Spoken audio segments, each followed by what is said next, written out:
Hello everybody and welcome back to my channel. Today I'm joined with the amazing, the diddly-ocious Yomi. Yomi is a successful entrepreneur, a successful businessman, all the way from Nigeria. Today is all about as well Nigeria and China. So we are going to be talking about their relationship, the business side, the pros, the cons, the disadvantages, the advantages, everything juicy and scrumptious and worth tucking into. Yomi, tell them extra information about yourself. Yeah, thank you. Thank you for having me. Like you said, my name is Yomi Olowe. I'm the president of Nigeria Association East China. I am the CEO of Life Most International Company Limited. I'm also the vice president of African Business Chamber of Commerce China and Nigeria. And I've lived in China for more than 15 years. And my company is into renewable energy. We have LifeMost LED bulb. We have LifeMost solar panel. We have LifeMost inverter. We have products, and we work with a lot of Chinese companies that make our products. We have products in Qingdao in China that make our LED bulb. Another company in Chengdu, China, make our LED bulb. Our solar panel is made from Zhengzhou in Georgian province. We've worked with Chinese company to make our products in different way. And as a community leader, we've had opportunity to work with Chinese people as well in Shanghai. It's nice to be here to talk about Nigeria relationship and China. Thank you for having me. China, yeah, China is a great country. There's no doubt about that. When you get to China, you won't believe what you see. They are so successful, rich, exposed. And so it's a two different world, what you have 15 years ago and what you are. So definitely China is a good place to be. When you are talking about business, wherever you come from, China is a place to be. And China is the manufacturing of the world. They make virtually everything from small thing to the big thing. I think the relationship between Nigeria and China is a good one because most of the products used in Nigeria are made in China. So most Nigerian businessmen are taking advantage of going to China to buy the product that are cheap because when you look at the processing power of Nigeria compared to other parts of the world like Western Europe or Europe, is not as powerful. So having cheap product from China help the business people and the community to be able to afford a lot of things. But we're bigging up China here, and of course we're gonna big up China, but we gotta big up Nigeria too. Nigeria is currently the most populated country in Africa. Nigeria is home to the most beautiful, biggest in abundance, rich and abundance resources, right? Filled with the coal, zinc, limestone, you name it, you name it, you name it, especially the water resource, which is very ripe, and it gives way to the agriculture and making it such a great country of so much potential. So it's no wonder China wants to be a business partner or an ally working close to Nigeria. You know, the biggest oil exporters is Nigeria. The biggest economy in Africa is Nigeria. The oil, the gas, and all the significant deposits and the petroleum and everything that makes Nigeria. Yeah, there is no doubt that Nigeria is a great country. You are talking about a country of more than 200 million people, the biggest country in Africa, the most populous black nation, the biggest economy in Africa, and Nigeria is blessed with a lot of resources, like you have mentioned. And when you look at the relationship between China and Nigeria, I think is something that is because the market is in Nigeria. Nigeria has the market, and when you are talking about, for example, when you bring the sixth biggest economy in Western Europe, I'm not sure if they are up to 200 million. So and you are talking about one country with 200 million, 210 million population. So to any country in the world, to United States, to Europe, to China, even to India, Nigeria is a desirable partner. It's a big economy, big market. And when you look at it, Nigeria are spenders, Nigeria are consumers, Nigeria want to buy everything. So, and when you see people who are ready to spend, definitely the products should be there for people to consume. So the relationship between Nigeria and China, to me, I think is like that of the consumer and the producer. Nigerians will naturally prefer to go to London for holiday, for vacation, wherever, than going to Beijing or going to Shanghai.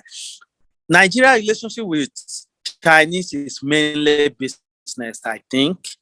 Nigerians go to China, buy the product, bring it back to Nigeria and sell. Nigeria ask China to come into Nigeria to do some construction, manufacture some things, bring their people in, and it's not that I can't say the relationship has become that of partner. I would love to know what exactly is the disadvantages of the Chinese so far doing business in Nigeria? If you have to look at it from perspective of manufacturing, I think the impact of Chinese doing business with Nigeria is that it has killed most of manufacturing company in Nigeria. For example, all the textile industry have shut down because most of the clothes are imported from China. Even the local Ankara that is made, even the what is it called? The adire, the local Kampala that we make, the traditional Nigeria design called adire, is even made in China and import to Nigeria now. So most of the factory, before in the 80s, there are a lot of manufacturing company in Nigeria.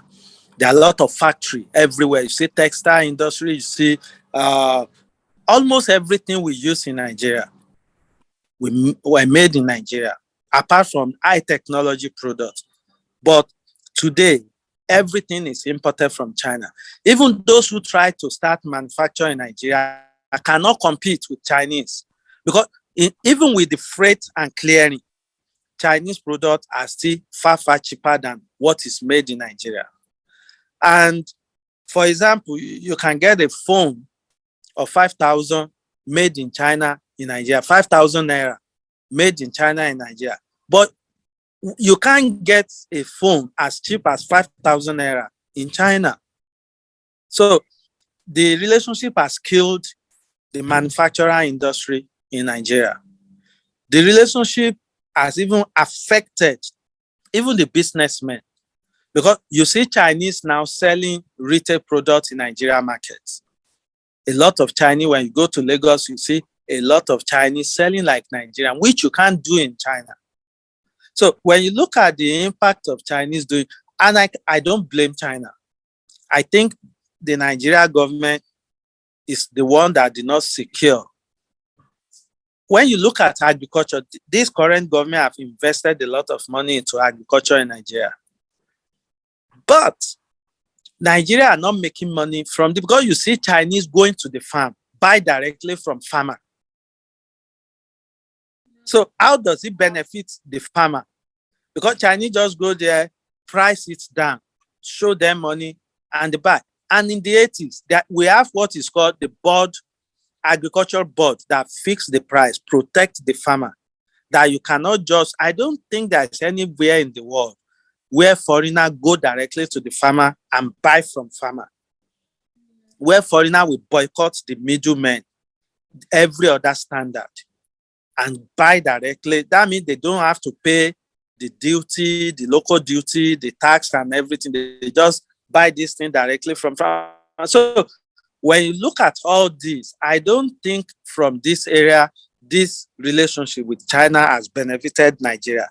But the area where you can say, okay, we have cheap products, and so people can afford.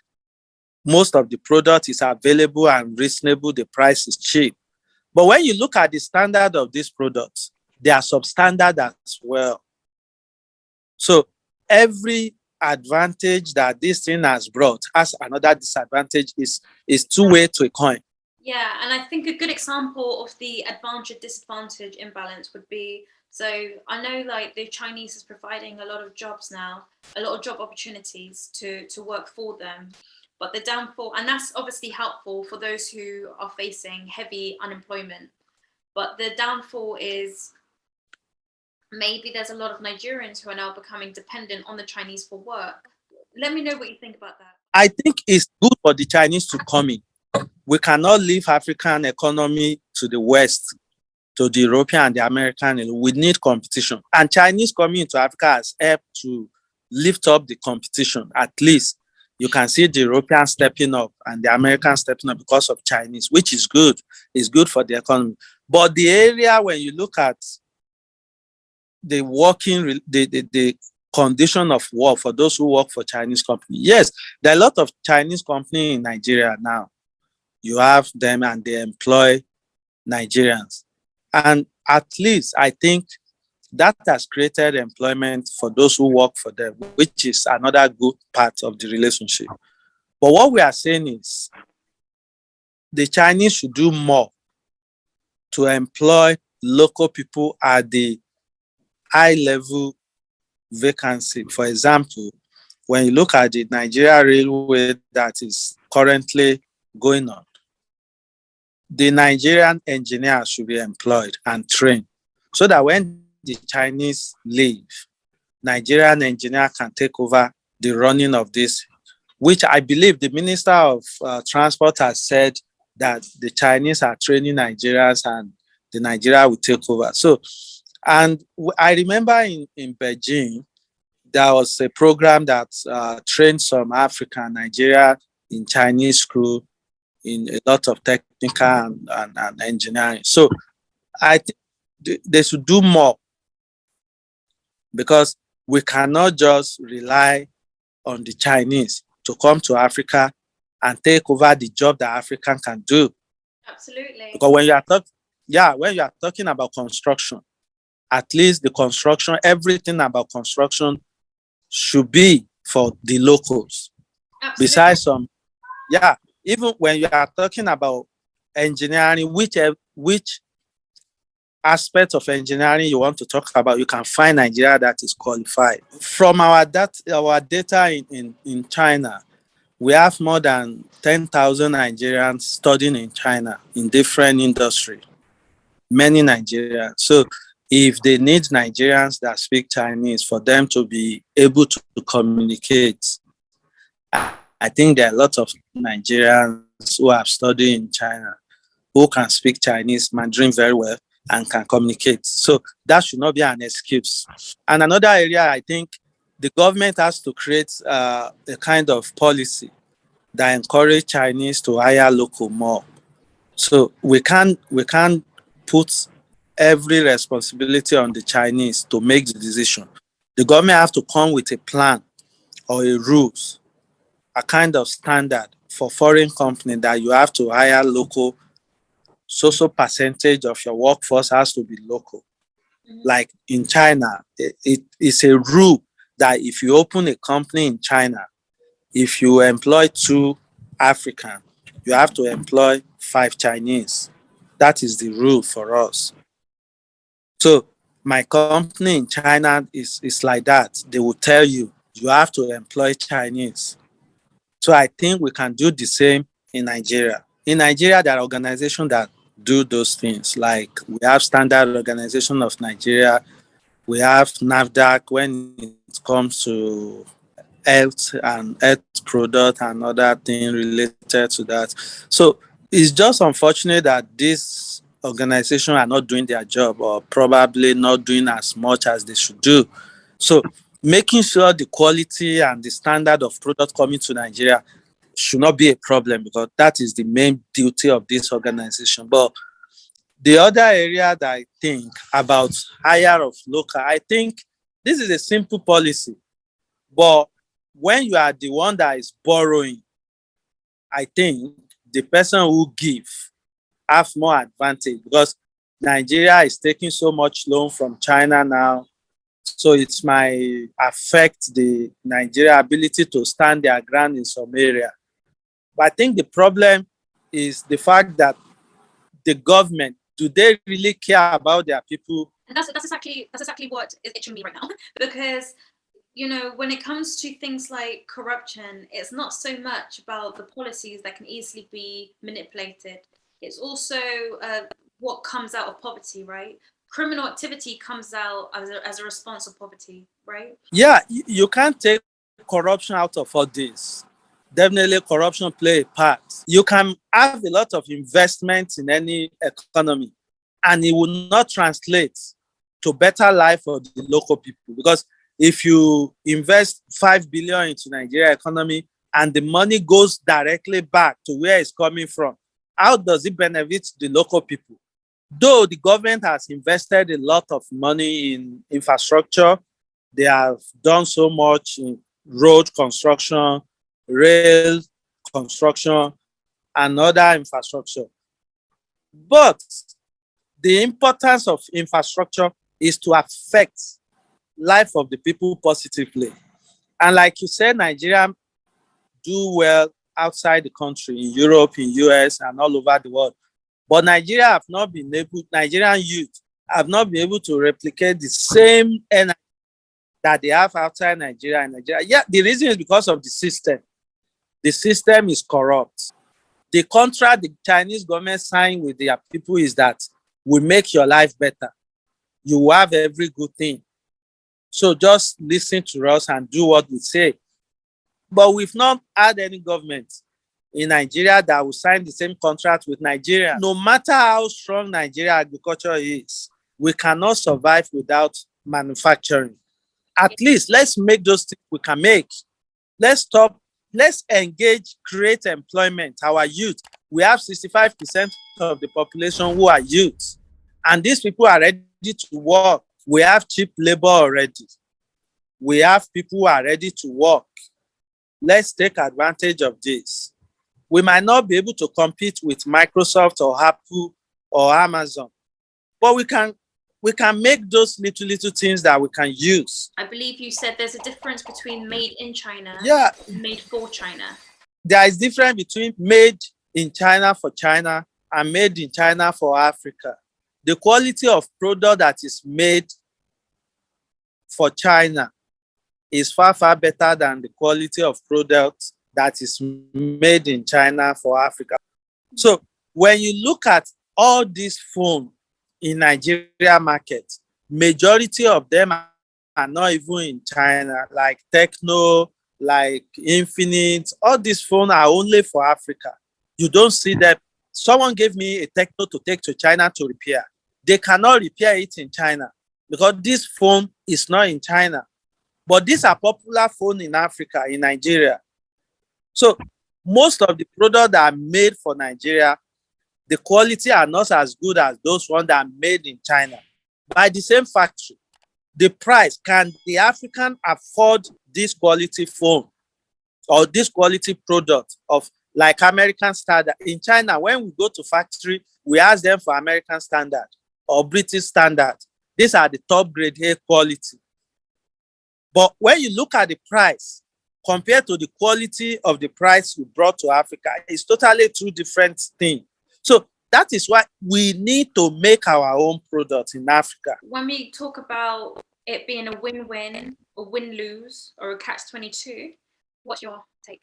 Chinese talk about win-win situation, but I don't think it's win-win situation for Nigeria. I had this conversation with the president of Nigeria tomato paste.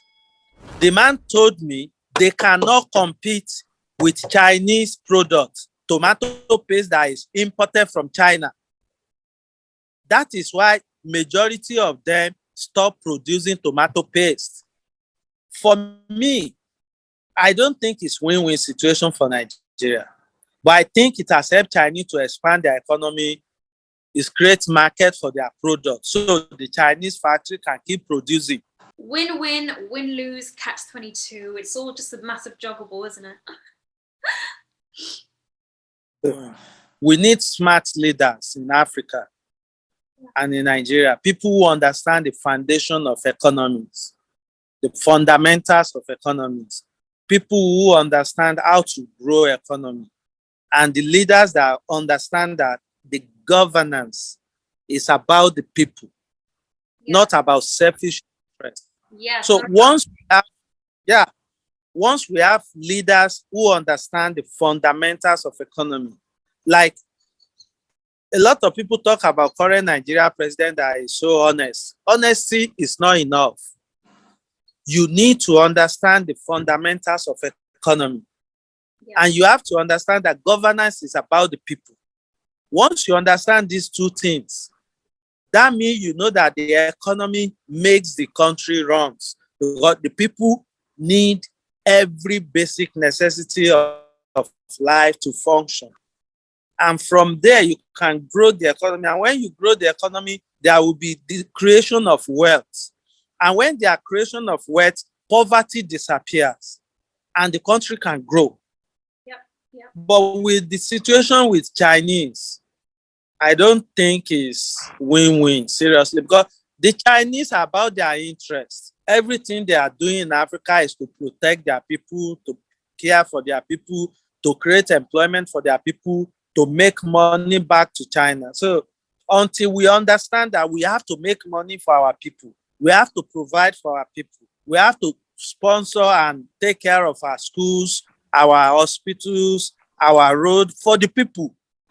Wow, Yomi, thank you. Thank you so much for sharing your information with me. Thank you so much for your perspectives. And thank you so much for just being here with me and for us to just openly talk about this, because it needs to be said. Guys, for those who watched, I just want to say thank you so much for sticking with us if you've made it this far. If you agree with everything we've said, if you disagree with anything we've said, put it in the comment section below. If there's anything you wish we expanded more on, put it in the conversation below. If there's anything on your mind, itching your conscience, itching your soul, put it in the comment section below. Yomi, is there anything you would like to say to the people?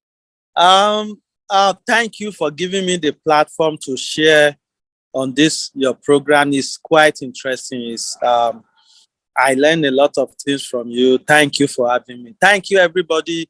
Like she said, if there's anything you want us to talk about in relationship between China, Nigeria, and Africa, please don't hesitate. Share, and we'll look into it and talk about it again. Thank you, everybody. Yes. Gracias, amigas. Thank you. Bye-bye. Bye.